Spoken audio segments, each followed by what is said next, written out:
to everybody taking the re-NEET exam. Hope you have a really wonderful, excellent exam and you all do really well. આજે દેશભરમાં ફરી એકવાર NEET UG 2026ની પરીક્ષાઓ યોજાવા જઈ રહી છે.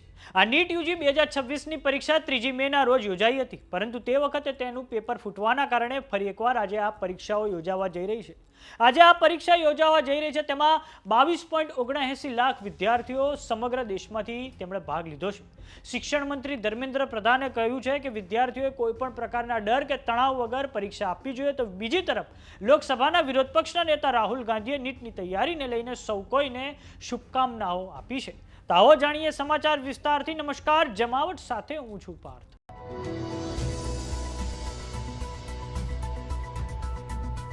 આજે દેશભરમાં ફરી એકવાર નીટ યુજી 2026ની પરીક્ષાનું આયોજન એનટીએ એટલે કે નેશનલ ટેસ્ટિંગ એજન્સી દ્વારા કરવામાં આવ્યું છે. આ માટે એનટીએ દ્વારા જે સત્તાવાર માહિતી આપવામાં આવી છે તેમાં કહેવામાં આવ્યું છે કે દેશભરના 5440 સેન્ટરો પર 551 શહેરોમાં આ નીટની પરીક્ષા યોજાઈ રહી છે.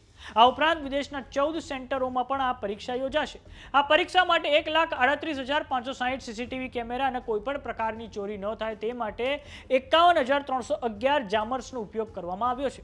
પરીક્ષા કેન્દ્રો પર સવારે 11 વાગ્યાથી એન્ટ્રી શરૂ કરવામાં આવી છે, જ્યારે બપોરે 1:30 વાગે આ એન્ટ્રી બંધ કરી દેવામાં આવી છે. આ પરીક્ષા સાંજે 5:15 સુધી ચાલવાની છે.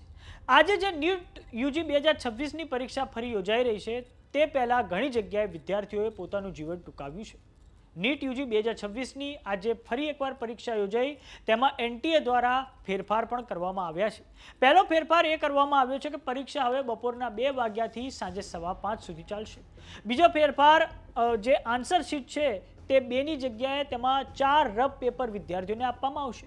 ત્રીજો ફેરફાર આ રફ પેજ સૂચનાઓ આપ્યા પછી તરત અને બાકી રહેલા 2 પેજ અંતમાં આપવામાં આવશે.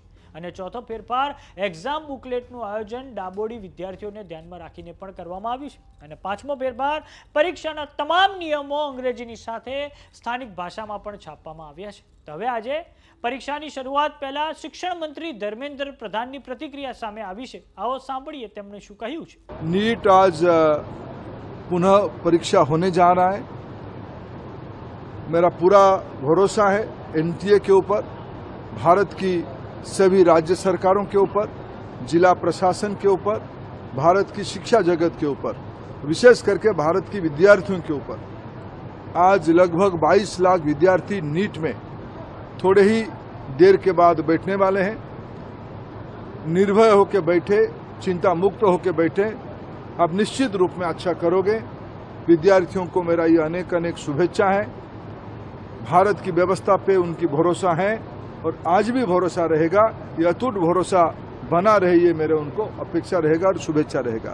मैं आज के अवसर पर और एक व्यक्तिगत रूप में, एक अभिभावक के रूप में, एक सामाजिक कार्यकर्ता के रूप में निवेदन करता हूं, कृपा करके भारत की नई पीढ़ी की भविष्य को हम खिलवाड़ ना करें.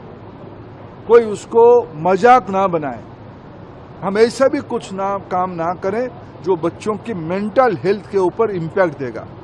कुछ घंटों के बाद बच्चे परीक्षा देने जा रहे हैं. मैं इस बात को इसीलिए उल्लेख कर रहा हूं, कल भी भारत की तथाकथित कुछ जिम्मेवार लोग इस प्रकार के व्यवहार किए, इस प्रकार की गलत उद्देश्य से, इल इंटेंशन से कुछ व्यवहार बच्चों के साथ ऐसा किए. मैं उनको करबर्द प्रार्थना करता हूं, कम से कम अगर आप जिम्मेवार हो, अगर आप खुद को भारत की सही नागरिक मानते हो, अगर आप भारत की व्यक्तियों का नुमाइंदगी करते हो, कृपा करके आप दायित्व लो.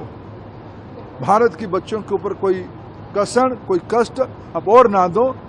यही हमारा आपको निवेदन रहेगा. निश्चित रूप में न केवल नीट आज परीक्षा हो जाएगा, खूब शीघ्र सीबीएसई की जो रिजल्ट बचा हुआ है, इसे सीबीएसई की 17 लाख बच्चों से लगभग 15.5 लाख बच्चों की रिजल्ट आ चुकी है. जो बच्चे रीवैल्यूएशन के लिए, रीअसेसमेंट के लिए, रीवेरिफिकेशन के लिए उन्होंने अप्लाई किया था, वो काम लगभग पूरा हो चुका है. सीबीएसई जल्द ही उसको प्रकाशित करने वाला है. हम कोई भी अव्यवस्था बच्चों को होने नहीं देंगे. ये हम आज के दिन में आश्वस्त करते हैं. 3 મેના સોમવારના રોજ જે નીટ યુજી 2026ની પરીક્ષા યોજાઈ હતી તેનું પેપર ફૂટવાના કારણે દેશભરમાં ભારે હંગામો થયો હતો.